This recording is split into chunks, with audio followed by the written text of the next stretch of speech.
اور قیامت کے دن سورج کے لپیٹے جانے جیسے دیگر معاملات پر بھی انکار کیا ہے۔ ان کا جواب یہ ہے کہ اگر وہ کافر ہیں تو پہلے دین اسلام کی حقیقت کو تسلیم کریں، پھر وہ ان ماہرین کے ساتھ شریک ہو سکتے ہیں جو ان واقعات کے منکر ہیں۔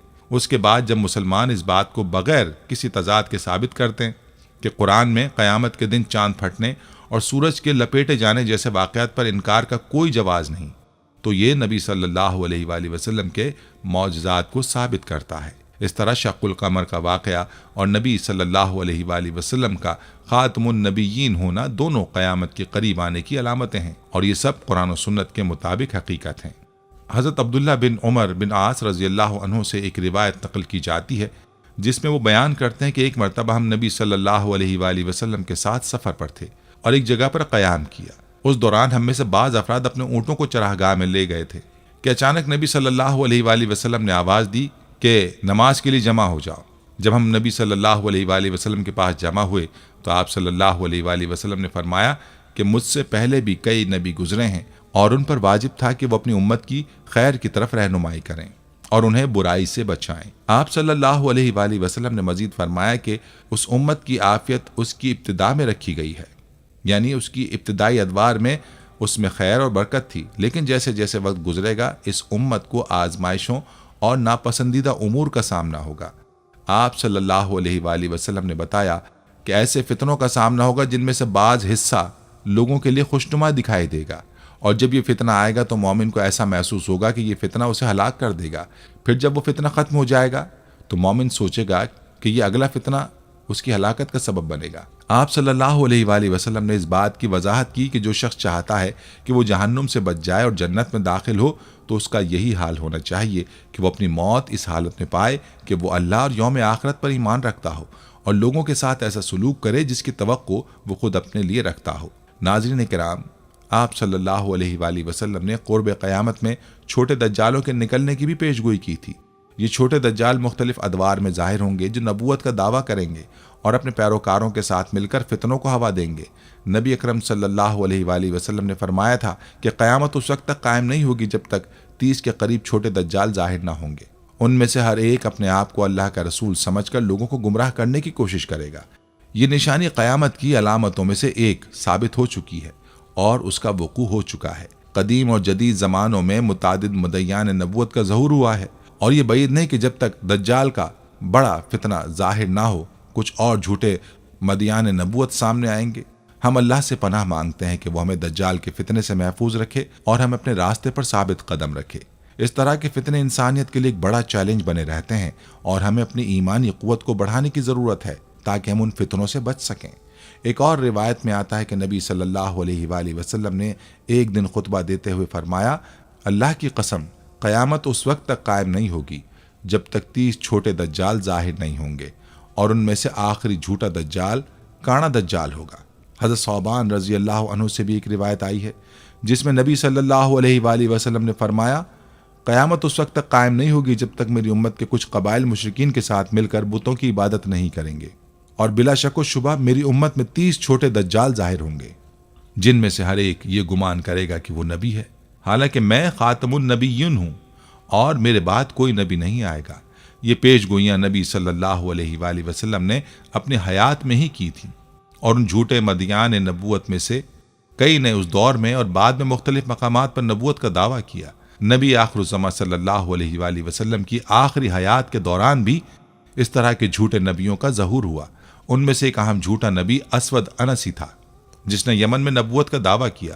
اسود انسی کا یہ دعویٰ اسلام میں پہلی بڑی ارتداد کی شکل میں سامنے آیا۔ اس کے بعد اس کی فوج نے یمن کے مختلف حصوں پر قبضہ کر لیا اور اس کے پیروکاروں کی تعداد میں اضافہ ہوا۔ جب نبی صلی اللہ علیہ وآلہ وسلم کو اس واقعے کا علم ہوا تو آپ نے یمن میں موجود مسلمانوں کی طرف پیغام بھیجا کہ دشمنوں کے سامنے کھڑے ہوں اور ان کے خلاف لڑائی کریں۔ مسلمانوں نے نبی صلی اللہ علیہ وآلہ وسلم کی ہدایت پر عمل کیا اور دشمن کا مقابلہ کیا۔ اسود انسی کی بیوی نے بھی اس کے خلاف بغاوت کی اور اس کی موت میں اہم کردار ادا کیا۔ اسود انسی کے قتل کے بعد اسلام کو ایک بڑی کامیابی حاصل ہوئی اور مسلمانوں نے نبی علیہ الصلاۃ والسلام کو اس فتح کی خبر بھیجی۔ اسی دوران اس واقعے کی خبر آسمان سے بھی آئی اور نبی صلی اللہ علیہ وآلہ وسلم نے اپنے صحابہ کو اس کی اطلاع دی۔ اس جھوٹے نبی کی ظہور سے لے کر اس کے قتل تک تقریباً 3 مہینے کا عرصہ گزرا، اور بعض روایت کے مطابق یہ عرصہ 4 ماہ تک بھی ہو سکتا ہے۔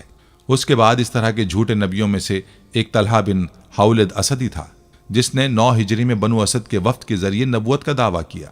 اس پر حضرت زرار بن اوزور نے نظر رکھی، جو بنو اسد کے عامل تھے، اور انہوں نے اس جھوٹے نبی کے خلاف لوگوں کو اٹھ کھڑا ہونے کا حکم دیا۔ اس کے نتیجے میں طلحہ بن حولد کی قوت کمزور پڑ گئی اور اس پر تلوار چلانے کی ضرورت پیش آئی۔ تاہم تلوار کے اثر سے وہ بچ نکلا، اور اس کی شہرت یہ ہوئی کہ اس پر تلوار کا کوئی اثر نہیں ہوتا۔ اس کے بعد اس کی طاقت مزید بڑھ گئی اور اس نے اپنے پیروکاروں کی تعداد میں اضافہ کیا۔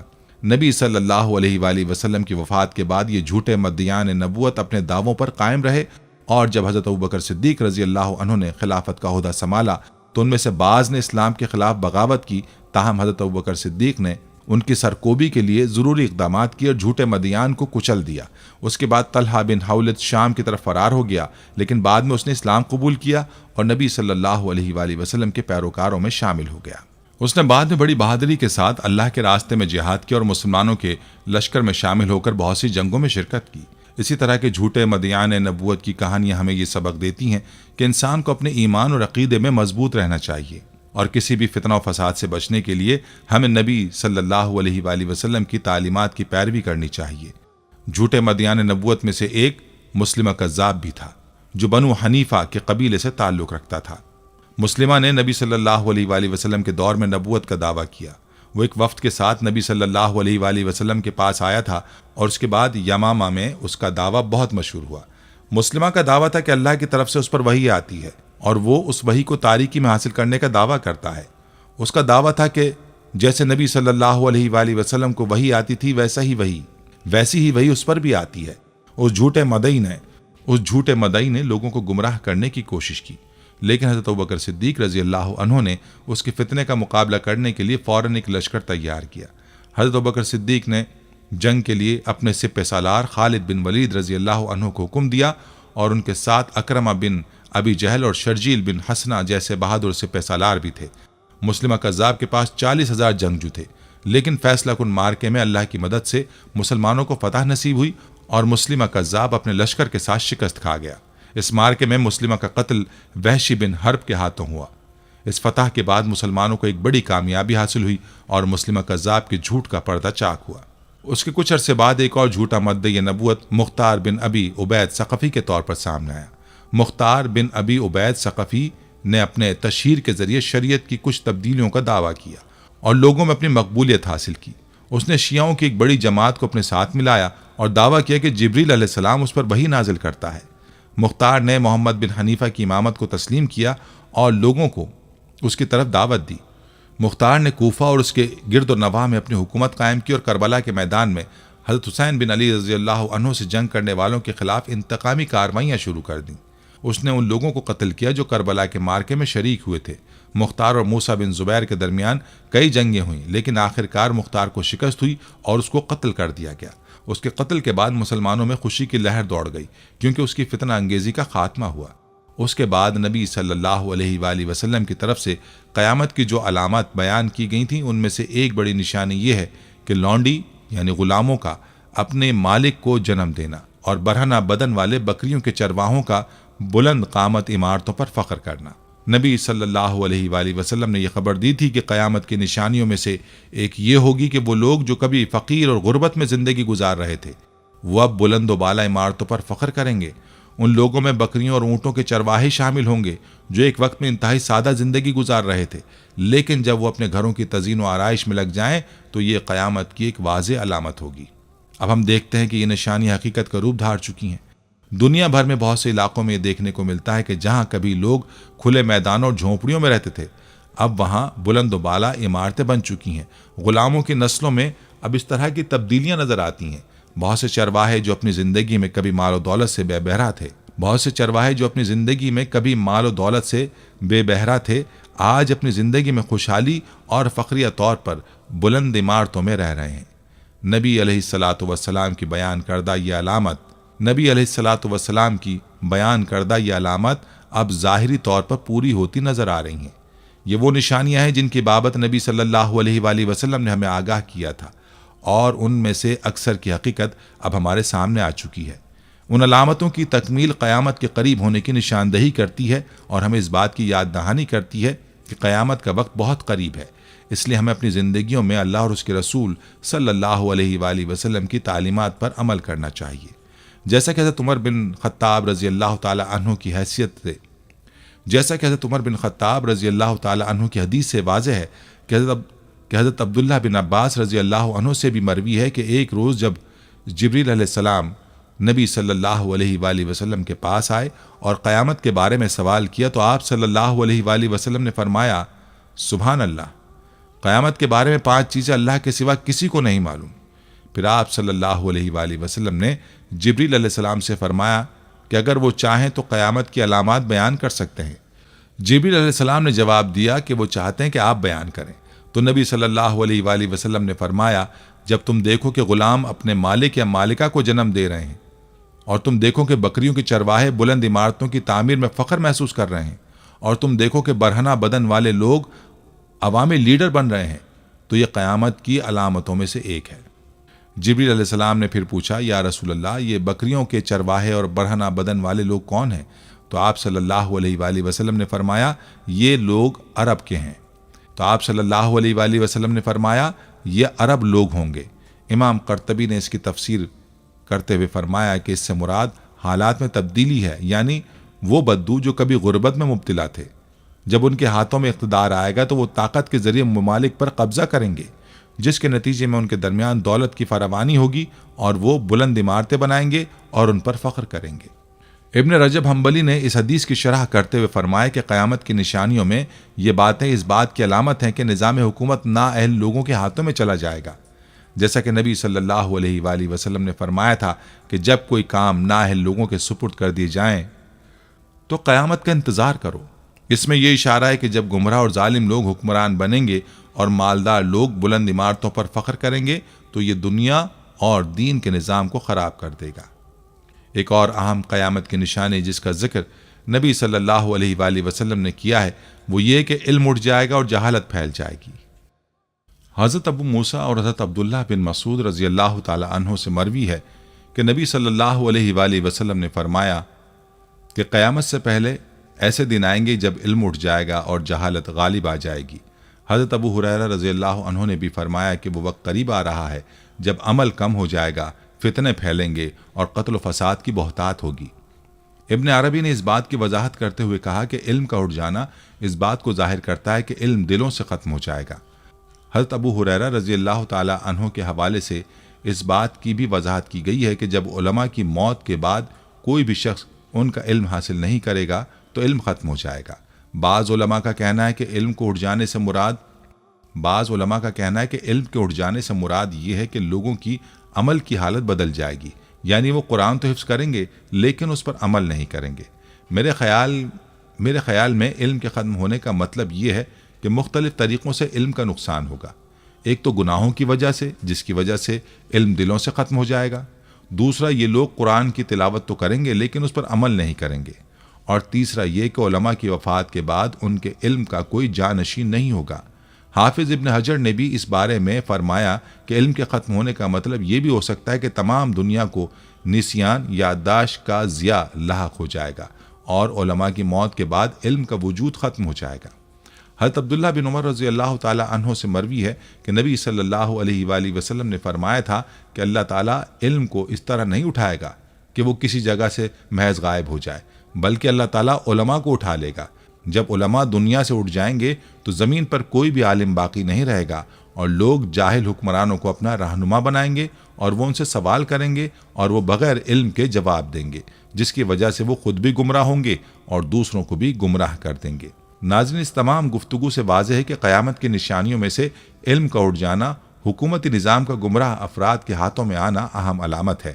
اس کا ظہور ہمیں اس بات کی یاد دہانی کراتا ہے کہ ہمیں اپنے علم کو مضبوط بنانے کی ضرورت ہے اور شریعت کی صحیح سمجھ کو اپنانا ضروری ہے تاکہ ہم ان فتنوں سے بچ سکیں جو قیامت کی علامت کے طور پر سامنے آئیں گے۔ امام ابو بحلی رحمۃ اللہ علیہ نے فرمایا کہ جب یہ آیت نازل ہوئی تو ہم میں سے زیادہ تر لوگ سوالات کرنے سے گریز کرتے تھے اور اس سے بچنے کی کوشش کرتے تھے۔ امام ابو بحلی نے اپنی ایک روایت میں ذکر کیا کہ ایک دفعہ ہمارے پاس ایک اعرابی آیا اور ہم نے اسے رشوت کے طور پر ایک چادر دی۔